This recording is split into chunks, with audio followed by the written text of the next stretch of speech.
28 de noviembre de 2024, Ciudad de México.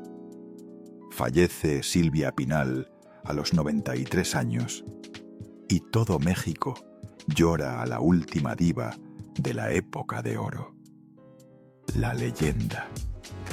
La mujer que colaboró con Luis Buñuel, que fue madre de Alejandra Guzmán, que fue abuela de Frida Sofía y que vivió 93 años repletos de escándalos. Pero existe un secreto que Silvia se llevó a la tumba. Un secreto que nadie conoce hasta este momento, porque Silvia Pinal tuvo un hijo secreto con Pedro Infante. Sí, con Pedro Infante, el ídolo de México. Y ese hijo fue ocultado durante 77 años hasta hoy. Y hoy te voy a demostrar por qué. Con pruebas que jamás se han mostrado públicamente, con testimonios de empleados que trabajaron con Silvia y Pedro, con fotografías que fueron escondidas durante décadas, con documentos de adopción que desaparecieron misteriosamente y con el testimonio del hombre que asegura ser ese hijo. Un hombre de 77 años que reside en Monterrey, que tiene un parecido escalofriante a Pedro Infante. Los mismos ojos, la misma sonrisa, el mismo rostro. Pero la familia Infante se niega a realizarle pruebas de ADN. ¿Por qué? ¿Qué están ocultando? ¿Tienen miedo de que sea verdad? ¿Tienen miedo de que Silvia Pinal tuvo un hijo con Pedro Infante y que ese hijo tiene derecho a la herencia? Esa es la historia que voy a narrar hoy, porque esta historia es larga, compleja y está llena de detalles que nunca se han contado. Con todas las pruebas, con todos los testimonios, con cada carta, con cada fotografía, con cada documento y con la verdad que Silvia Pinal ocultó durante 77 años. Pero te advierto, lo que vas a escuchar va a cambiar todo lo que creías saber sobre Silvia Pinal, sobre Pedro Infante y sobre la época de oro del cine mexicano. Porque la historia oficial es una mentira colosal, construida durante décadas para proteger reputaciones, para proteger fortunas y para proteger secretos. Secretos que involucran a las familias más influyentes del espectáculo mexicano. Y hoy se termina la mentira. Comencemos desde el principio, el verdadero principio, no desde 1947, sino desde antes, desde la infancia de Silvia Pinal. Porque para entender por qué Silvia tomó las decisiones que tomó, necesitas entender quién era Silvia y de dónde venía. Silvia Pinal Hidalgo nació el 12 de septiembre de 1931 en Guaymas, Sonora. En una familia pobre, muy pobre. Su padre, Moisés Pinal, era comerciante. Vendía telas, ropa, artículos de mercería, pero no ganaba mucho dinero, apenas lo suficiente para sobrevivir. Y su madre, María Luisa Hidalgo, era ama de casa. Silvia tenía 2 hermanas, Guadalupe y María de Jesús, y vivían en una casa pequeña de 2 cuartos, con piso de tierra, sin agua corriente, sin electricidad, en la pobreza. Y cuando Silvia tenía 5 años, su padre murió de tuberculosis y dejó a la familia en la miseria. Completa miseria, sin dinero, sin apoyo, sin nada.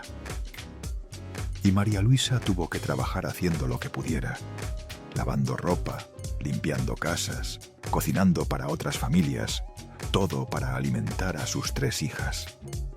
Pero no era suficiente. Nunca era suficiente. Entonces, María Luisa tomó una decisión. Se mudó a la Ciudad de México en 1937, Cuando Silvia tenía 6 años, buscando mejores oportunidades, mejores trabajos, mejor vida. Pero la Ciudad de México, en 1937, era difícil, muy difícil, especialmente para una mujer sola con 3 hijas pequeñas, sin educación, sin contactos, sin nada. Entonces María Luisa continuó haciendo trabajos domésticos en casas de gente adinerada, en la colonia Roma, en la colonia Condesa, y Silvia y sus hermanas la acompañaban. Y ahí, viendo cómo vivía la gente rica, Silvia se hizo una promesa que nunca olvidaría. Se dijo a sí misma: algún día yo voy a vivir así. Voy a tener una casa grande con muchos cuartos, con personal de servicio, con todo, y nunca más voy a ser pobre. Y esa promesa, esa obsesión con no ser pobre, dictó todas las decisiones de Silvia durante toda su vida, incluyendo la decisión de entregar a su hijo en adopción. Pero eso viene después. Primero necesitas entender cómo Silvia entró al cine, porque no fue por talento, al menos no al principio. Fue por necesidad económica desesperada. Cuando Silvia tenía 13 años, en 1944, María Luisa se enfermó gravemente de neumonía y no podía trabajar. Y las niñas no tenían que comer. Literalmente pasaban días sin comer o comían solo tortillas con sal. Y Silvia, la mayor, decidió que ella tenía que trabajar para mantener a su familia. Entonces salió a buscar empleo por toda la ciudad y un día vio un anuncio en un periódico que decía: se buscan extras para película, Estudios Churubusco, presentarse de 8 a 10 de la mañana. Y Silvia se levantó a las 7 de la mañana para ser la primera en la fila. Pero cuando llegó, ya había cientos de personas, todas buscando trabajo como extras. Pero Silvia no se rindió. Se formó y esperó durante horas, bajo el sol, sin comer, sin tomar agua. Y finalmente, a las 2 de la tarde, la llamaron. Un asistente de producción la vio y le preguntó: ¿cuántos años tienes? Y Silvia respondió: 16. Mintió porque tenía 13, pero sabía que si decía su edad real no la iban a contratar, porque era ilegal emplear a menores de 16. Y el asistente la miró de arriba a abajo y le dijo: está bien, te vamos a pagar 5 pesos por día. Y Silvia aceptó feliz, porque 5 pesos era dinero suficiente para comprar comida para su familia por al menos una semana. Y ese fue el inicio de la carrera de Silvia Pinal como extra en películas que ni recuerda, haciendo papeles sin diálogo, solo caminando o parada en el fondo, pero generando ingresos. Poco dinero, pero dinero al fin. Y Silvia trabajó como extra durante 2 años, de 1944 a 1946.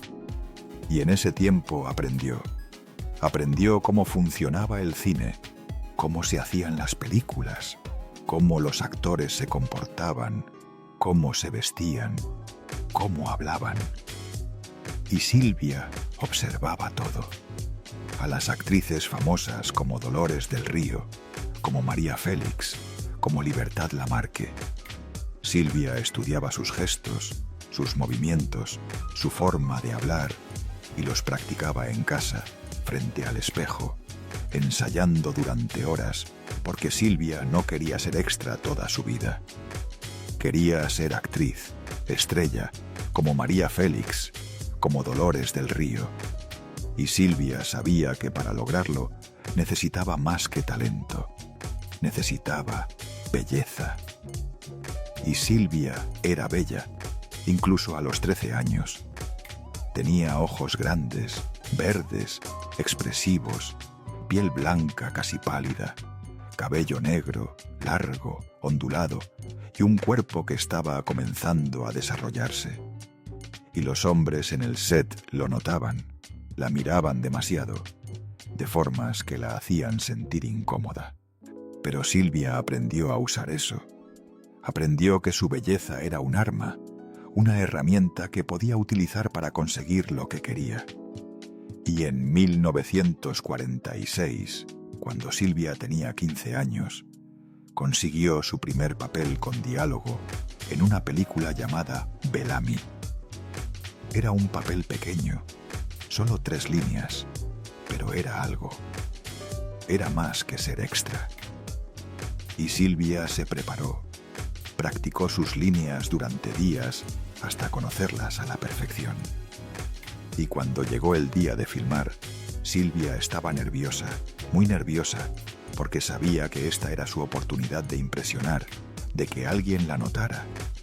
Y alguien la notó. El director de la película, Juan Orol.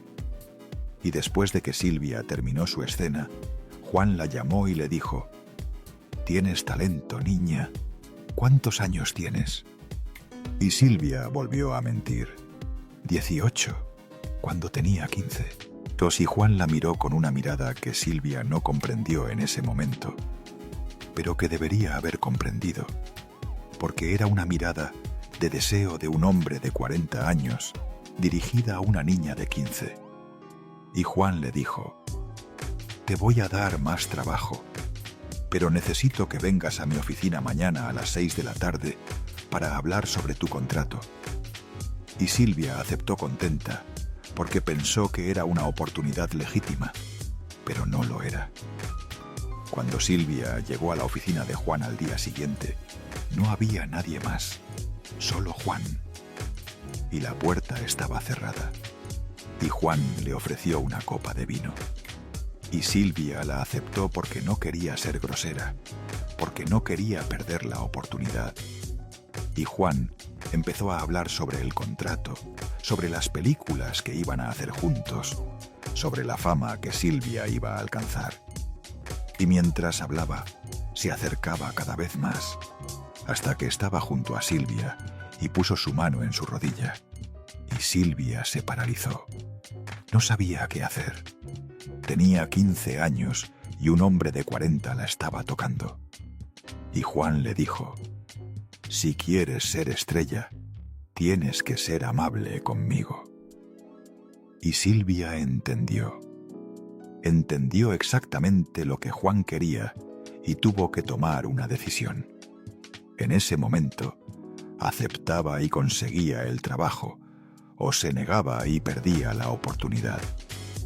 Y Silvia, pensando en su familia, en su madre enferma, en sus hermanas con hambre, aceptó. Se dejó tocar por Juan Orol, un hombre de 40 años que abusó de ella, porque eso es lo que fue: abuso de una niña de 15 años. Y después de eso, Juan le dio trabajo en 3 películas en 1946. Papeles pequeños, pero con diálogo y con su nombre en los créditos. Y Silvia aceptó porque necesitaba el dinero, porque necesitaba la exposición y porque pensó que esa era la única manera de salir adelante. Y en cierto modo, tenía razón, porque en el cine mexicano de los años 40, el abuso era habitual, normalizado.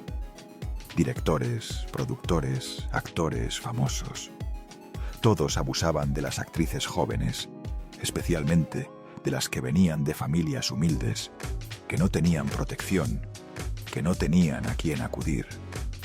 Y Silvia fue una de muchas niñas que fueron abusadas por hombres poderosos en el cine mexicano. Y nadie hablaba de eso, nadie lo denunciaba, porque si lo hacías, te destruían, te sacaban de la industria y nunca volvías a trabajar. Entonces, las niñas se callaban y soportaban y seguían adelante, como hizo Silvia. Y en 1947, cuando Silvia tenía 16 años, consiguió un papel más relevante en una película protagonizada por Pedro Infante. Y ese fue el momento que cambió la vida de Silvia para siempre, porque Pedro Infante no era como Juan Orol, no era un director de segunda. Era el ídolo de México, el actor más famoso, el más querido. Y cuando Silvia lo conoció, se enamoró de inmediato, porque Pedro era apuesto, carismático, encantador, y le prestaba atención a Silvia, una niña de 16 años que nadie había notado antes. Y Pedro la notó de inmediato. El primer día de rodaje, cuando Silvia llegó al set, Pedro estaba ahí ensayando y cuando la vio se detuvo. Se quedó mirándola durante varios segundos y luego se acercó y le dijo: «Hola, tú debes ser Silvia. He escuchado hablar de ti. Dicen que eres muy talentosa». Y Silvia se sonrojó, porque Pedro Infante, el mismísimo Pedro Infante, le estaba hablando a ella. Y Pedro sonrió con esa sonrisa que derretía corazones y le dijo: «Vamos a trabajar muy bien juntos, lo presiento». Y tenía razón, pero no de la manera que Silvia imaginaba, porque Pedro no solo quería trabajar con Silvia, quería seducirla. Y comenzó de inmediato. Entre tomas le decía: «Eres hermosa, ¿lo sabías?». Y Silvia negaba con la cabeza tímidamente. Y Pedro insistía: «Sí lo eres, y vas a ser una gran estrella. Yo lo sé». Y Silvia creía cada palabra, porque venían de Pedro Infante. Y después de una semana de rodaje, Pedro empezó a invitar a Silvia a comer después de filmar para hablar de las escenas del día siguiente, decía. Y Silvia aceptaba feliz porque pensaba que era algo profesional, que Pedro solo quería ayudarla a mejorar su actuación. Pero no era eso. Pedro quería algo más. Y después de 2 semanas lo consiguió. Porque una noche después de cenar, Pedro invitó a Silvia a su departamento para mostrarle unas fotografías. Dijo: «De mis películas anteriores, para que veas cómo trabajo». Y Silvia, inocente, aceptó y fue al departamento de Pedro, en Avenida Insurgentes 284. Y cuando entró, Pedro cerró la puerta y le ofreció una copa de vino. Y Silvia aceptó, porque no quería parecer grosera, porque no quería parecer niña. Y se sentaron en el sofá y Pedro le mostró las fotos. Pero mientras las miraban, Pedro se acercaba cada vez más, hasta que sus piernas se rozaban. Y Silvia sintió mariposas en el estómago, porque Pedro Infante, el hombre de sus sueños, estaba cerca, tan cerca. Y Pedro puso su brazo alrededor de los hombros de Silvia y le dijo: «Eres especial, Silvia, muy especial». Y Silvia lo miró, y Pedro la miró, y se besaron. Y ese beso fue el primero de Silvia. Su primer beso a los 16 años, con Pedro Infante, un hombre de 30 años, casado, con 3 hijas y varias amantes. Pero Silvia no sabía eso. Silvia creía que era especial, que Pedro la amaba como ella lo amaba a él. Y esa noche Silvia perdió su virginidad con Pedro Infante en su departamento. Y después, cuando Silvia estaba acostada junto a Pedro, se sentía feliz, completa. Pensó que había encontrado el amor verdadero. Pero no era amor, era manipulación de un hombre de 30 años que sabía exactamente lo que estabas haciendo, seduciendo a una niña de 16 años, vulnerable, inocente, desesperada por afecto. Y Pedro lo sabía y lo aprovechaba para conseguir lo que quería. Sexo con una niña hermosa que lo adoraba, que haría cualquier cosa por él. Y Silvia sí hacía cualquier cosa por Pedro. Durante los meses siguientes, se encontraban constantemente a escondidas en el departamento de Pedro, en hoteles, en casas prestadas. Y Pedro le decía: «Esto tiene que ser un secreto. Si alguien se entera, mi carrera se termina y la tuya también».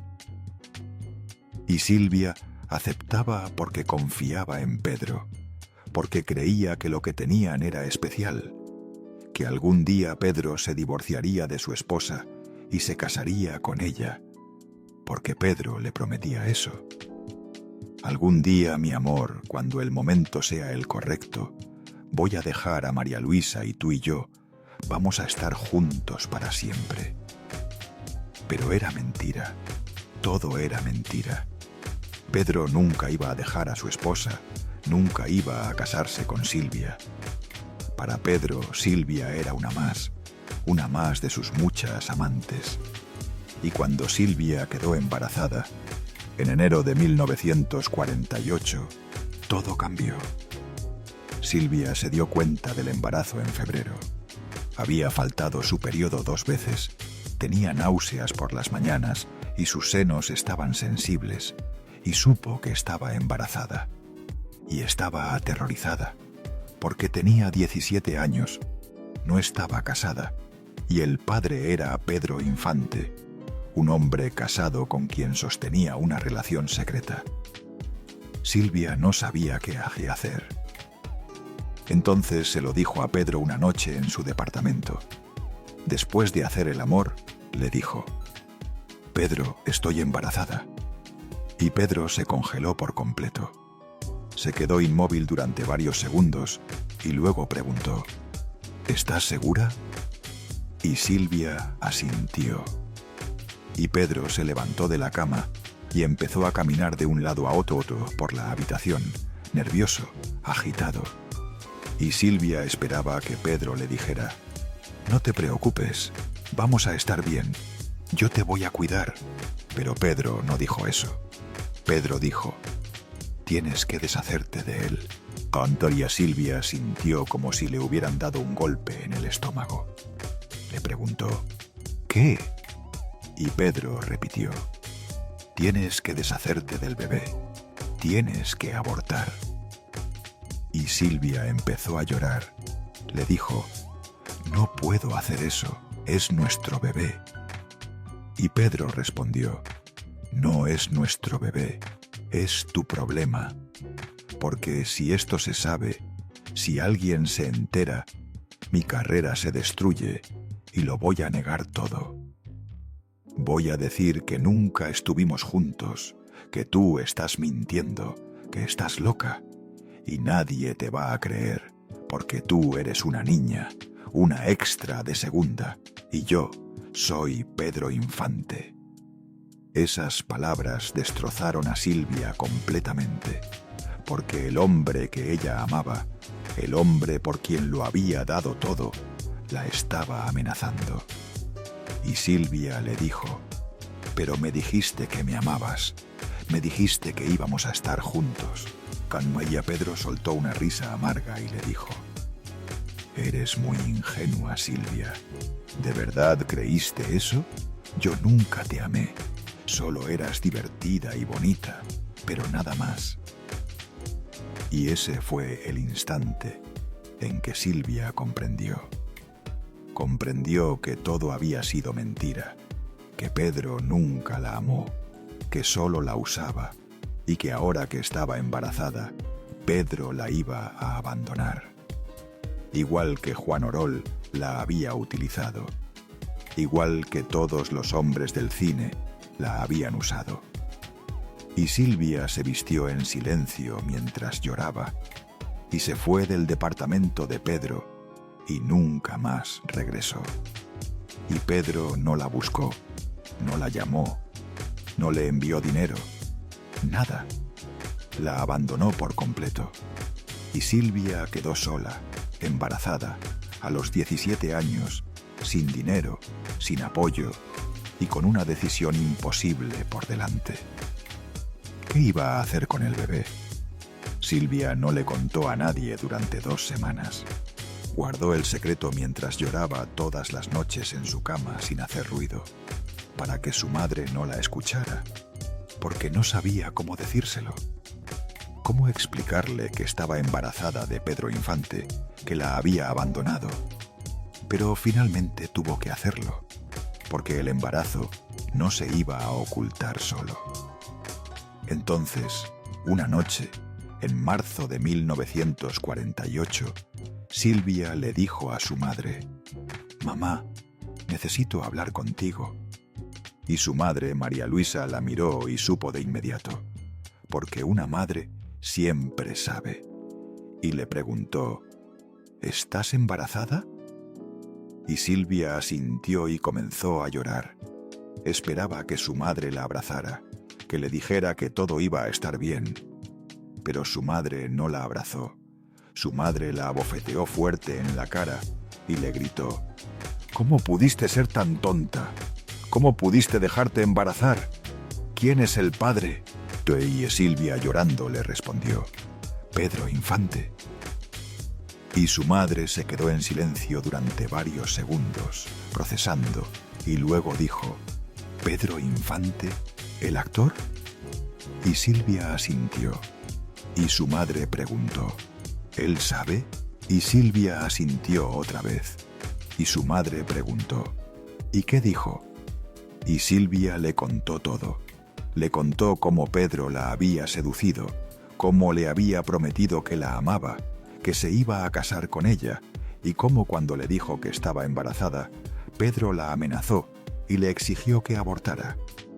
Y la madre de Silvia, en lugar de defender a su hija, le dijo: «Tiene razón». Y Silvia no podía creer lo que estaba escuchando. Le preguntó: «¿Qué?». Y su madre repitió: «Pedro tiene razón. Si esto sale, tu carrera se termina. Nadie va a querer trabajar contigo. Vas a ser una vergüenza, una madre soltera, y vamos a regresar a la pobreza». Y ahí Silvia comprendió. Su madre no estaba preocupada por ella. Estaba preocupada por el dinero, por la carrera de Silvia, que significaba dinero para la familia, y no iba a permitir que un bebé arruinara eso. Entonces, María Luisa tomó el control.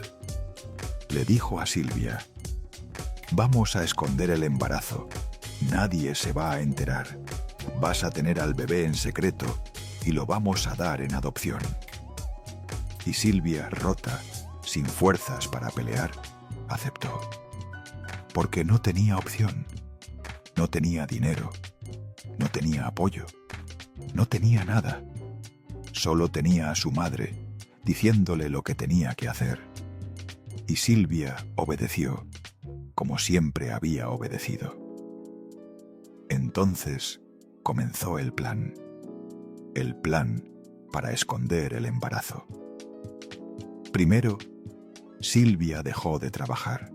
Les dijo a los productores que estaba enferma, que tenía problemas de salud y que necesitaba tiempo para recuperarse. Y los productores aceptaron porque Silvia no era todavía una estrella, era fácilmente reemplazable. Segundo, Silvia se recluyó en su casa. No salía, no veía a nadie, solo a su madre y a Chole, la empleada doméstica de confianza, que fue la única persona, además de su madre, que supo del embarazo. Tercero, en febrero de 1948, cuando Silvia tenía casi 7 meses de gestación, María Luisa la llevó a Monterrey, lejos de la Ciudad de México, lejos de los periodistas, lejos de todo el mundo. Rentaron una casa pequeña en las afueras de la ciudad. Y ahí Silvia pasó el último mes de su embarazo, aislada, sola, con solo su madre y Chole, esperando. Y el 15 de marzo de 1948, Silvia comenzó a tener contracciones y su madre la llevó a la Clínica Santa Rosa, una clínica privada, discreta, donde no hacían preguntas, pues donde atendían a mujeres que necesitaban privacidad. Y ahí, en una habitación pequeña, sin decoraciones, sin flores, Silvia dio a luz después de 12 horas de trabajo de parto. 12 horas de dolor. Silvia tuvo a su bebé. Era un niño hermoso, con los ojos de Pedro, con la nariz de Pedro, con la boca de Pedro. Y cuando Silvia lo vio por primera vez, sintió un amor tan intenso que pensó que su corazón iba a explotar. Y lo tomó en sus brazos y lo apretó contra su pecho y lloró. Lloró como nunca había llorado y le dijo: te amo tanto, perdóname. Y el bebé la miró con esos ojos grandes, como si entendiera. Y Silvia supo en ese instante que no podía darlo en adopción, que no podía separarse de él, que lo necesitaba tanto como él la necesitaba a ella. Pero su madre no pensaba lo mismo, porque después de 5 minutos, María Luisa entró a la habitación y le arrebató el bebé de los brazos, y Silvia gritó: «No, por favor, no me lo quites». Pero su madre no la escuchó. Le dijo: «Es lo mejor para ti, para él, para todos». Y se llevó al bebé. Y Silvia se quedó ahí en la cama del hospital, vacía, rota, sin su hijo, y lloró durante horas, durante días, sin parar, hasta que no le quedaron más lágrimas. Y 6 días después, el 21 de marzo de 1948, el bebé fue entregado en adopción a la familia Duarte, una familia de clase media en Monterrey que no podía tener hijos y que llevaba años esperando uno. Y el niño fue registrado como Roberto Duarte Martínez, sin apellido Pinal, sin apellido Infante, sin nada que lo conectara a sus padres biológicos, excepto una cosa que María Luisa hizo sin que Silvia lo supiera. Que María Luisa le dio a la familia Duarte una caja, una pequeña caja de cartón con algunas cosas adentro. 3 fotografías de Silvia, una tomada cuando tenía 15 años, otra tomada cuando estaba embarazada y una tercera tomada en el hospital después de dar a luz. Y 2 cartas supuestamente escritas por Pedro Infante, aunque no hay manera de verificar si son auténticas. Y María Luisa le dijo a la familia Duarte: «Cuando el niño cumpla 18 años, denle esta caja para que sepa quiénes fueron sus padres». Y la familia Duarte aceptó y guardó la caja durante 18 años. Y Silvia regresó a la Ciudad de México con su madre, devastada, destrozada, sin su hijo. Y María Luisa le dijo: «Nunca hables de esto, con nadie, nunca, ¿me entiendes?». Y Silvia asintió y guardó el secreto durante 76 años. Y un mes después, en abril de 1948, Silvia volvió a trabajar, fingiendo que nada había ocurrido, fingiendo que estaba bien. Pero no estaba bien. Por dentro estaba muerta, vacía, porque había perdido a su hijo y nunca lo iba a recuperar. Pero Silvia era fuerte, más fuerte de lo que ella misma sabía, y decidió usar ese dolor, usar esa rabia, para convertirse en lo que siempre quiso ser, una estrella. Y durante los años siguientes, Silvia trabajó sin descanso. Hizo película tras película, papeles pequeños, papeles secundarios y, finalmente, papeles protagónicos. Y en 1952, cuando Silvia tenía 21 años, conoció a Luis Buñuel, el director español, uno de los más grandes del mundo. Y Buñuel la eligió para protagonizar Viridiana, y esa película ganó la Palma de Oro en Cannes. Y Silvia se convirtió en una estrella internacional, reconocida, admirada, respetada.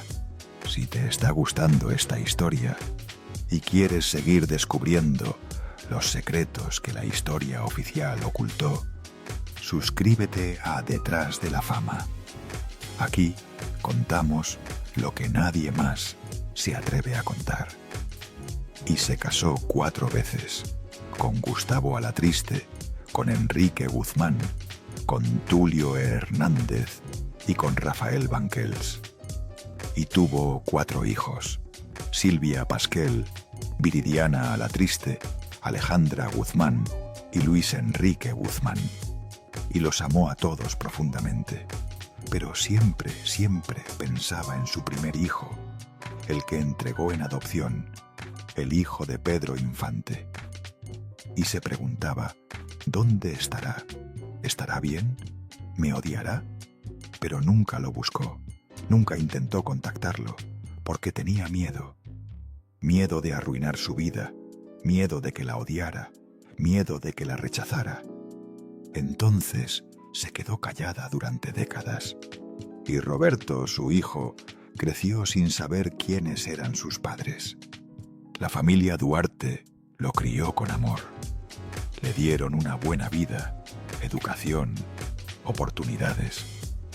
Y Roberto fue feliz, o al menos tan feliz como puede ser alguien que sabe que fue adoptado. Porque la familia Duarte se lo dijo cuando Roberto tenía 10 años. Tú no eres nuestro hijo biológico, pero te amamos como si lo fueras.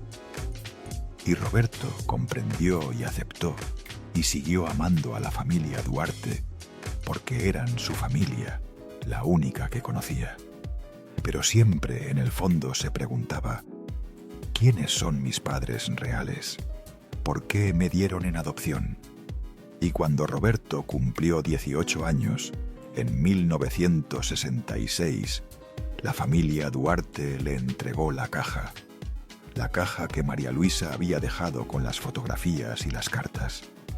Y Roberto la abrió con manos temblorosas y vio las fotos de una mujer hermosa, joven, con ojos tristes, y no la reconoció, porque en 1966 Silvia Pinal ya era famosa, pero Roberto no veía películas, no iba al cine.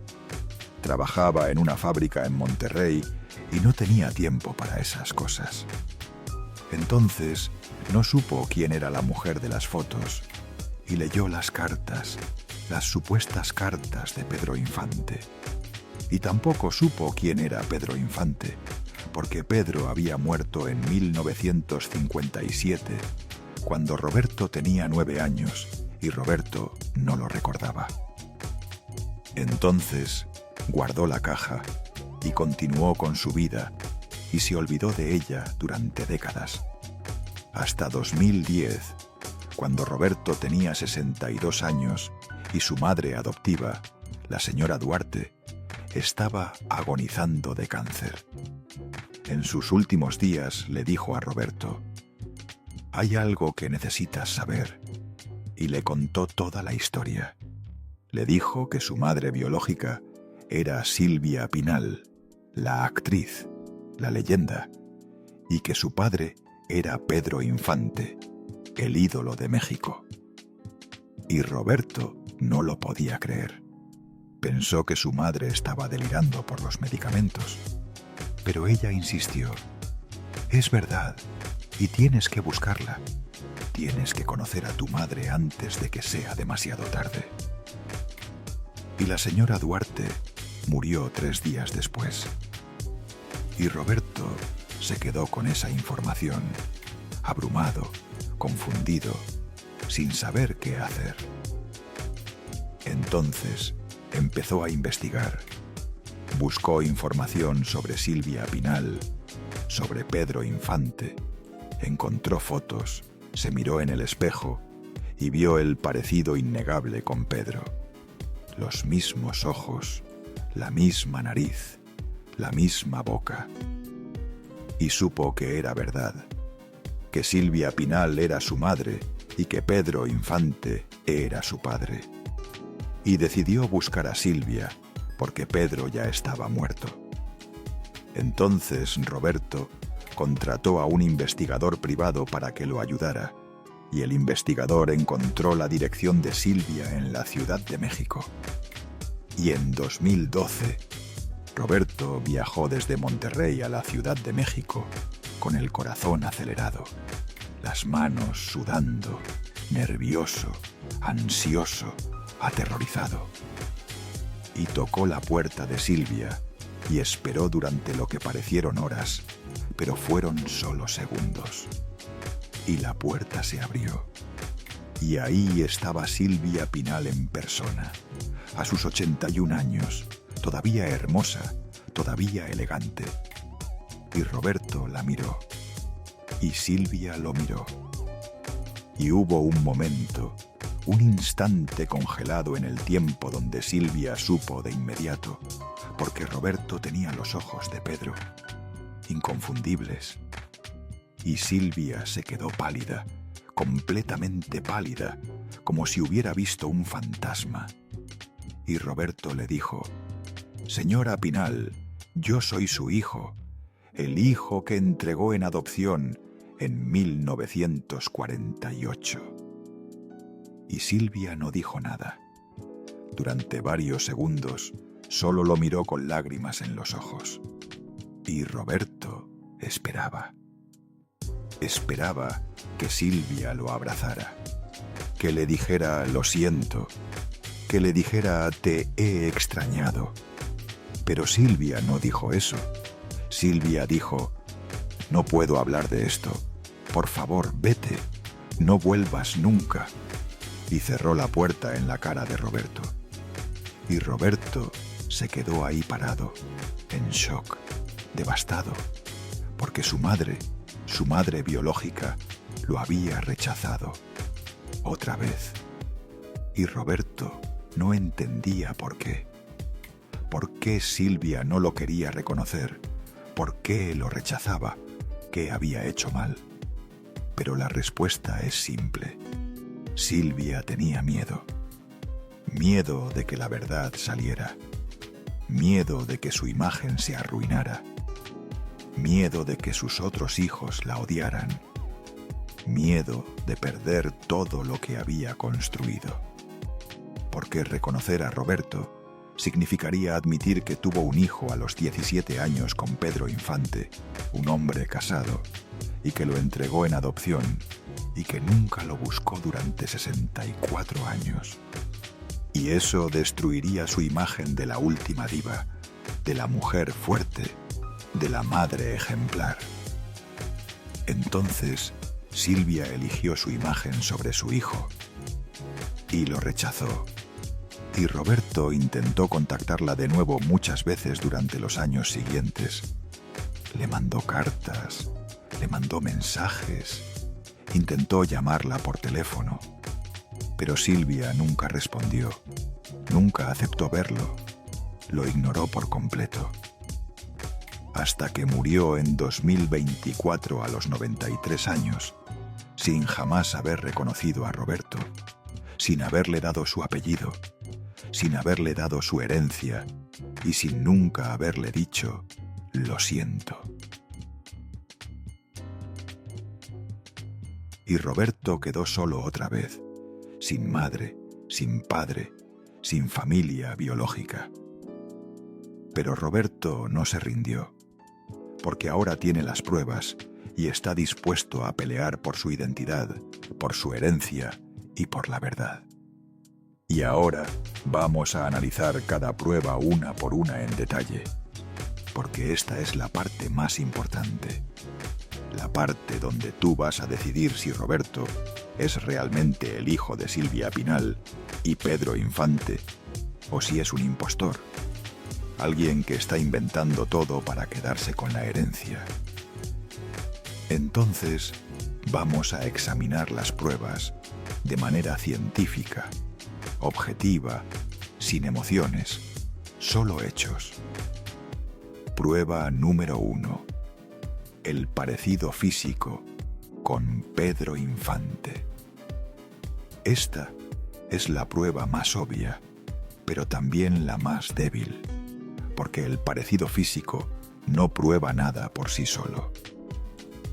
Mucha gente se parece. Hay millones de personas en el mundo que se asemejan a Pedro Infante, pero el parecido de Roberto con Pedro no es normal. Es extraordinario, escalofriante. Vamos a analizarlo.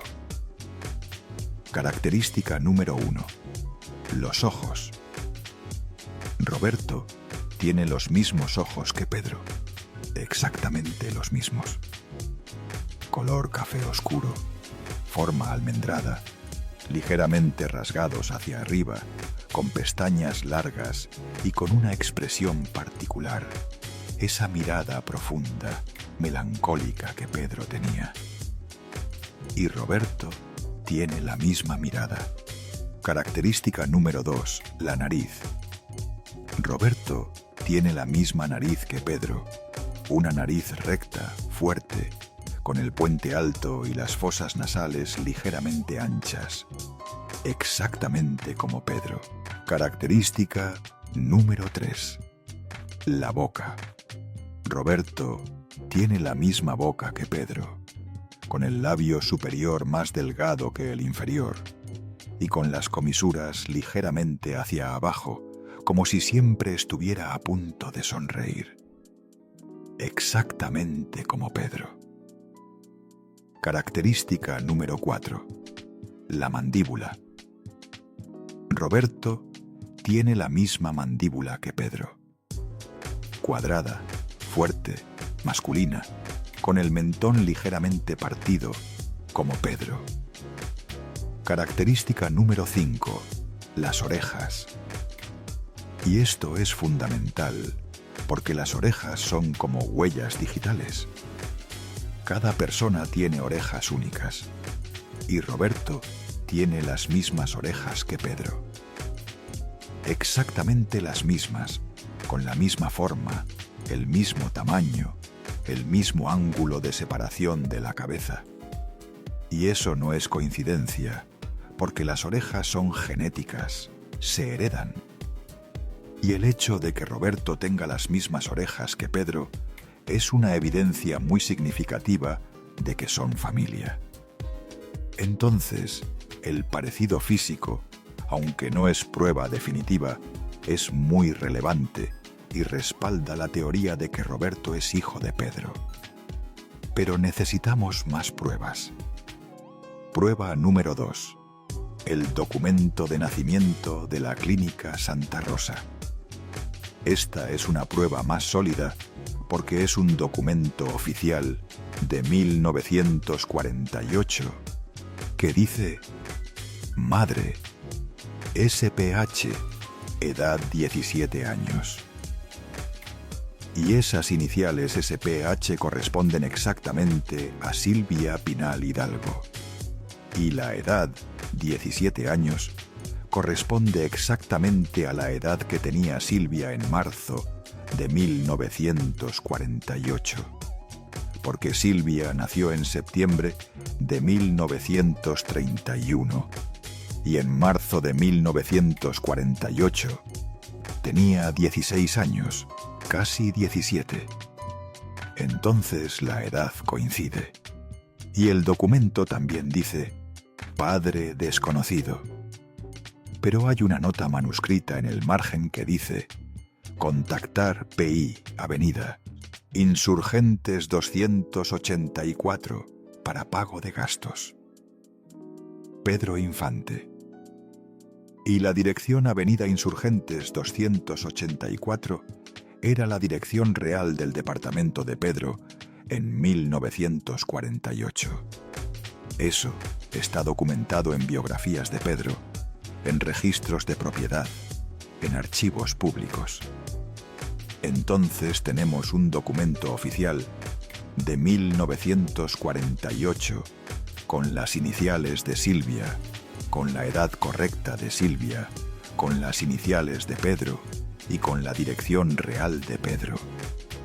¿Cómo es posible que todo eso sea coincidencia? No lo es, no puede serlo. La probabilidad de que todo eso sea casual es infinitesimal. Entonces, este documento es una evidencia muy poderosa de que Silvia Pinal sí tuvo un hijo en marzo de 1948, que ese hijo fue dado en adopción y que Pedro Infante estaba involucrado. Pero hay más. Porque yo contraté a un experto, un especialista en documentos antiguos, para que analizara este archivo. Su nombre es el doctor Ernesto Villalobos, especialista en documentología y docente de la Universidad Nacional Autónoma de México. Y le di el documento de Roberto y le pedí que lo analizara para determinar si es auténtico o si es una falsificación.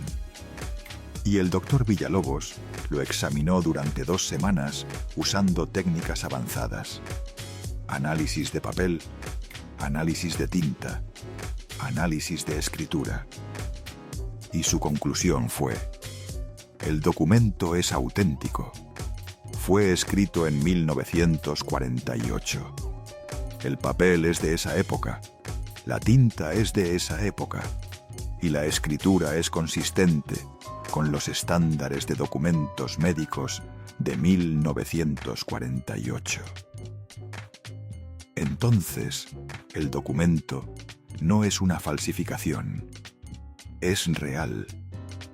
Y eso prueba que Silvia Pinal sí tuvo un hijo en 1948 y que ese hijo probablemente fue de Pedro Infante. Prueba número 3.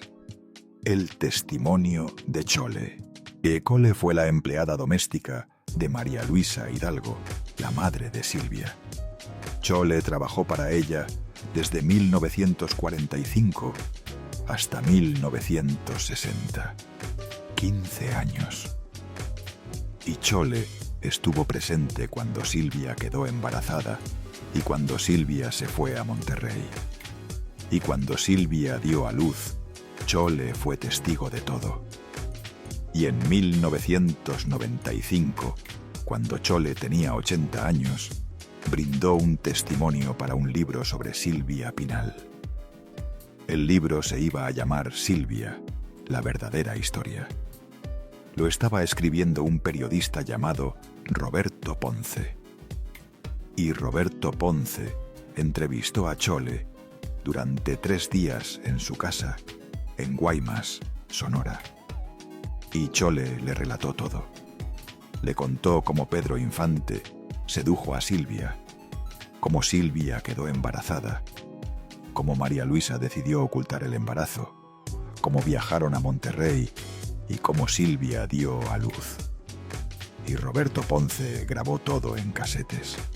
Y yo tengo esas grabaciones porque Roberto Ponce me las entregó en 2019, antes de morir. Y en esas grabaciones Chole dice exactamente lo que ya te conté: que Silvia tuvo un hijo con Pedro Infante, que lo entregó en adopción en Monterrey y que nunca volvió a hablar de eso. Entonces tenemos el testimonio de un testigo presencial, alguien que estuvo ahí y que vio todo, y cuyo testimonio está grabado en audio. No es un rumor, es un testimonio directo de alguien que estuvo presente. Y eso es evidencia muy poderosa. Pero aquí viene una pregunta: ¿por qué el libro nunca se publicó? ¿Por qué el testimonio de Chole fue censurado? La respuesta es simple: Silvia Pinal lo impidió. Cuando Roberto Ponce le mostró el manuscrito del libro en 1996 para que Silvia diera su aprobación, Silvia se enfureció. Exigió que se eliminara todo lo relacionado con el embarazo, con Pedro Infante, con el hijo secreto, y amenazó a Roberto Ponce con demandarlo si publicaba el libro con esa información. Y Roberto Ponce, que no tenía dinero para defenderse de una demanda, aceptó. Eliminó todo lo relacionado con el hijo secreto y publicó el libro en 1997, pero sin esa parte, la parte más importante. Y Roberto Ponce guardó las grabaciones durante 22 años hasta que me las dio en 2019 y me dijo: algún día publícalas, cuando Silvia ya no pueda hacer nada. Y Roberto Ponce falleció 3 meses después de un infarto a los 76 años. Y yo guardé las grabaciones durante 5 años más, hasta que Silvia murió en 2024. Y ahora, por fin, puedo publicarlas sin temor a que Silvia me demande. Porque Silvia ya no está y la verdad puede salir. Entonces, el testimonio de Chole es evidencia sólida de primera mano de alguien que estuvo ahí y que no tenía ningún motivo para mentir, porque Chole ya era anciana cuando dio el testimonio. No tenía nada que ganar, no tenía nada que perder. Solo quería contar la verdad antes de morir. Prueba número 4. Las cartas de Pedro Infante.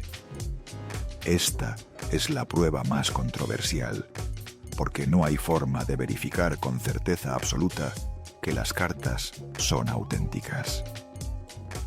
Pero vamos a analizarlas. Roberto tiene 2 cartas supuestamente escritas por Pedro Infante. La primera fechada en febrero de 1948 y la segunda en abril de 1948.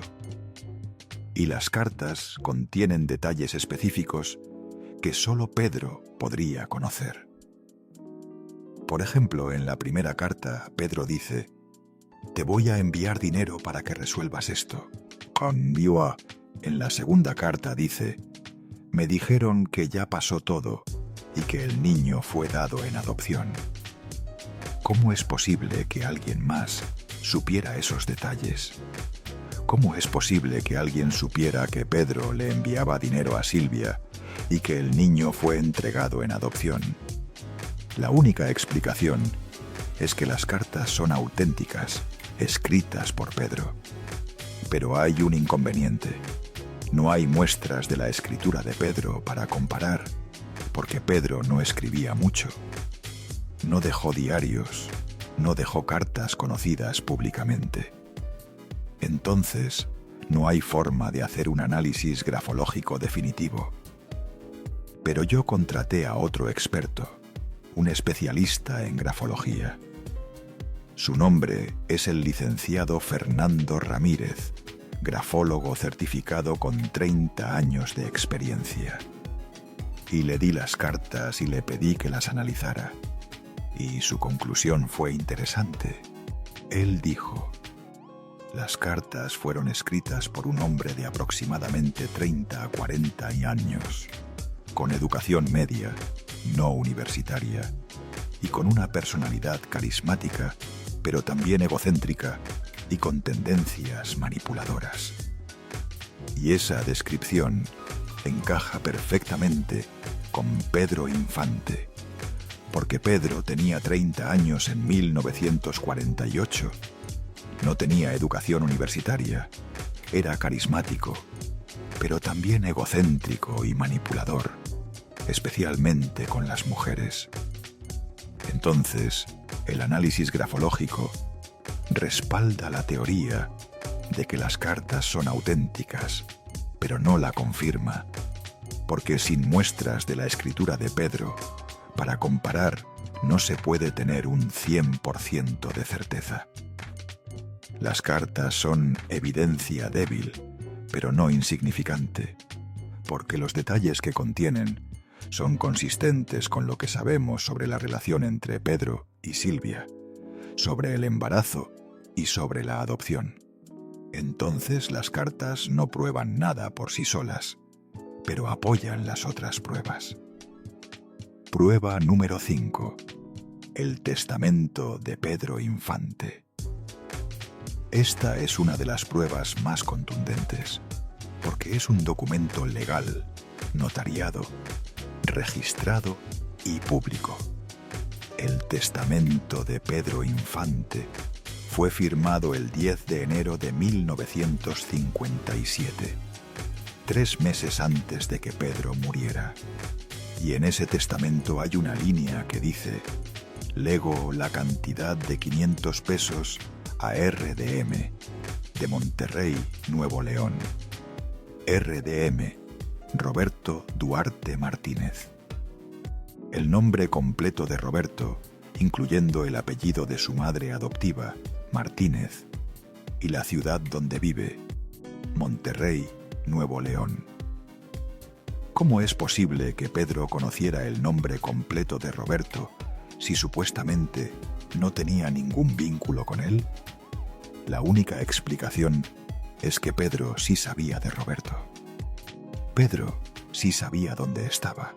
Sabía que había sido adoptado por la familia Duarte. Y Pedro le dejó dinero en su testamento. ¿Por qué? Porque Roberto era su hijo. Y Pedro se sentía culpable por haberlo abandonado, por no haberlo reconocido, por no haber estado presente en su vida. Entonces, en su testamento, 3 meses antes de morir, Pedro intentó compensar de alguna manera. Le dejó 500 pesos, que en 1957 era una suma considerable, equivalente a varios cientos de miles de pesos hoy. Pero hay un problema. Ese dinero nunca llegó a Roberto. Porque cuando Pedro murió en abril de 1957, el testamento fue impugnado por María Luisa León, la esposa de Pedro, y por Lupita Infante, la hija de Pedro. Alegaron que el testamento tenía irregularidades, que había beneficiarios no legítimos y que debía ser modificado. Y un juez aceptó y ordenó que el testamento fuera enmendado. Y la línea sobre RDM fue eliminada. Y Roberto nunca recibió ese dinero. Pero la versión original del testamento todavía existe. Está archivada en el Juzgado Tercero de lo Familiar de la Ciudad de México. Y yo la he revisado personalmente. En 2020 fui al juzgado, solicité ver el expediente, y ahí estaba el testamento original con la línea sobre RDM. Y tomé fotografías con mi teléfono. Las tengo. Y las voy a mostrar en el siguiente video, donde voy a revelar todo con los documentos completos. Entonces, el testamento de Pedro demuestra que él sabía de Roberto y que le dejó dinero. Y eso es evidencia muy poderosa de que Roberto es hijo de Pedro. Prueba número 6. La reacción de la familia Pinal. Esta es una prueba circunstancial, pero muy significativa, porque la forma en que la familia Pinal ha reaccionado ante Roberto dice mucho. Si Roberto fuera un impostor, si estuviera inventando todo, ¿qué harías tú si fueras la familia Pinal? Harías 2 cosas. Primero, lo negarías públicamente. Saldrías a los medios y dirías: este hombre está mintiendo. Mi madre nunca tuvo un hijo en 1948. Esto es una invención y lo vamos a demandar. Segundo, te harías la prueba de ADN voluntariamente para demostrar que Roberto no es familia y destruir su credibilidad de una vez por todas. Pero la familia Pinal no ha hecho ninguna de esas cosas. No han negado públicamente que Roberto sea hijo de Silvia. No han salido a los medios a llamarlo mentiroso. No se han hecho la prueba de ADN. Al contrario, han eludido el tema. Han dicho cosas como: es un asunto privado. Mi madre tuvo una vida antes de ser famosa. Hay cosas que deben permanecer en privado. Esas no son negaciones, son evasiones. O si cuando evades en lugar de negar, es porque tienes algo que ocultar. Y la familia Pinal se ha negado rotundamente a realizarse la prueba de ADN. Roberto la ha solicitado varias veces a través de abogados y la familia Pinal ha respondido: no, es una invasión a la privacidad, es una falta de respeto. Pero eso no tiene sentido, porque si Roberto no es hijo de Silvia, la prueba de ADN lo probaría y la familia Pinal podría desacreditarlo para siempre. ¿Por qué entonces no se hacen la prueba? La única explicación lógica es que tienen miedo. Miedo de que la prueba resulte positiva. Miedo de que Roberto sí sea hijo de Silvia. Porque eso significaría que Roberto tiene derecho a una quinta parte de la herencia, aproximadamente 20 millones de pesos. Y la familia Pinal no quiere compartir. Entonces se niegan a la prueba y esperan que Roberto se rinda. Pero Roberto no va a rendirse, porque tiene derechos legales, y está dispuesto a pelear en los tribunales para obligar a la familia Pinal a someterse a la prueba. Y eso es exactamente lo que está haciendo ahora. En este momento hay un juicio en curso en la Ciudad de México, donde Roberto está demandando a la familia Pinal para que se realicen la prueba de ADN y para que lo reconozcan como hijo de Silvia. Y el juicio avanza lentamente, como todo en el sistema legal mexicano, pero avanza. Y hay un punto clave que se definirá pronto. La audiencia donde el juez va a decidir si se ordena o no la prueba de ADN. Y esa decisión será crucial, porque si el juez la ordena y la familia Pinal se realiza la prueba y ésta resulta positiva, Roberto gana automáticamente. Dios sería reconocido como hijo de Silvia y tendría derecho a la herencia. Y si la familia Pinal se niega a someterse a la prueba después de que el juez la ordene, eso se considera una admisión de paternidad por ley en México. Entonces Roberto también ganaría. La familia Pinal está en una posición sin salida. Si se hacen la prueba, probablemente pierden. Si no se hacen la prueba, definitivamente pierden. Y sus abogados lo saben. Por eso están luchando con todo para evitar que el juez ordene la prueba. Pero el problema para ellos es que Roberto tiene demasiada evidencia. Todas las pruebas que ya vimos. Y un juez razonable, analizando toda esa evidencia, va a concluir que Roberto tiene un reclamo legítimo y va a ordenar la prueba de ADN. Prueba número 7. Las fotografías de Silvia embarazada. En Roberto tiene 3 fotografías que supuestamente muestran a Silvia embarazada entre 1947 y 1948. Y yo las he analizado con la ayuda de expertos. Las fotografías son auténticas, no han sido manipuladas ni alteradas digitalmente. Son imágenes originales de 1947 a 1948. En ellas, Silvia lleva ropa muy holgada, vestidos anchos, blusas sueltas, como si estuviera escondiendo algo. Y en una de las fotografías, la fechada en diciembre de 1947, Silvia está de perfil. Y se puede ver claramente un abultamiento en su vientre, en la zona del abdomen, consistente con un embarazo de 5 o 6 meses.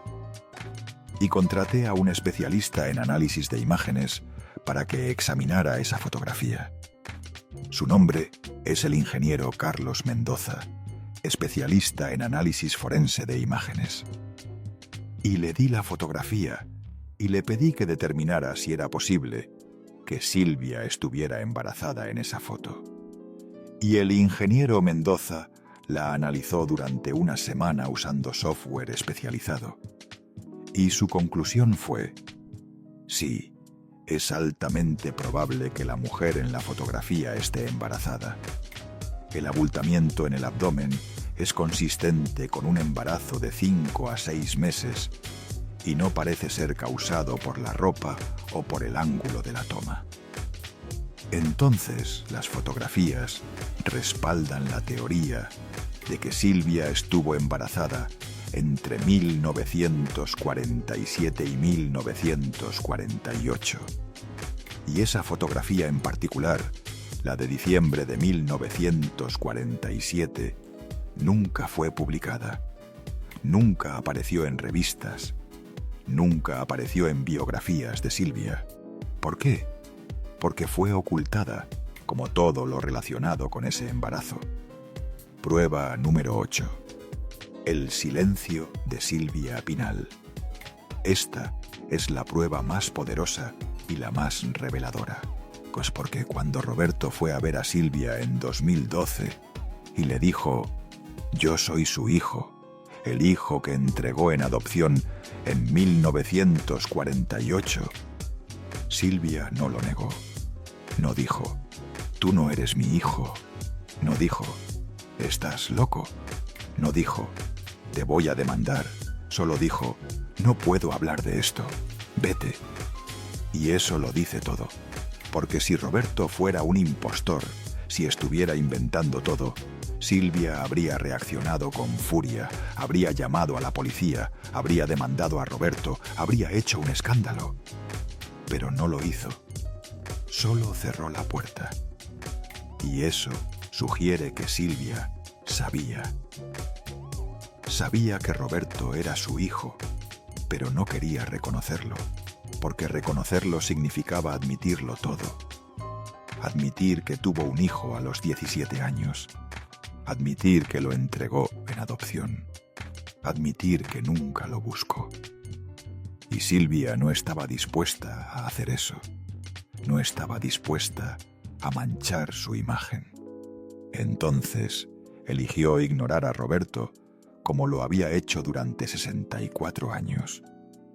Y Roberto intentó contactarla de nuevo varias veces durante los 12 años siguientes.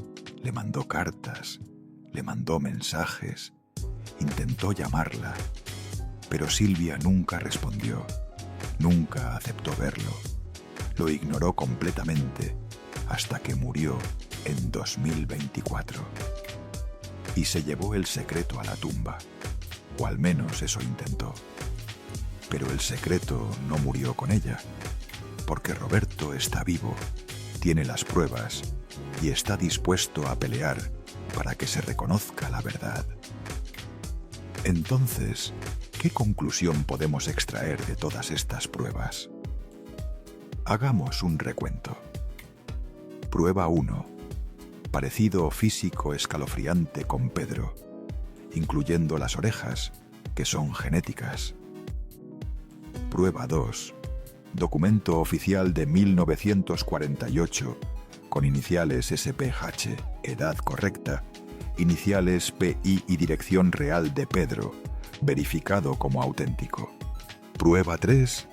Testimonio grabado de Hall, testigo presencial que estuvo presente durante todo el embarazo.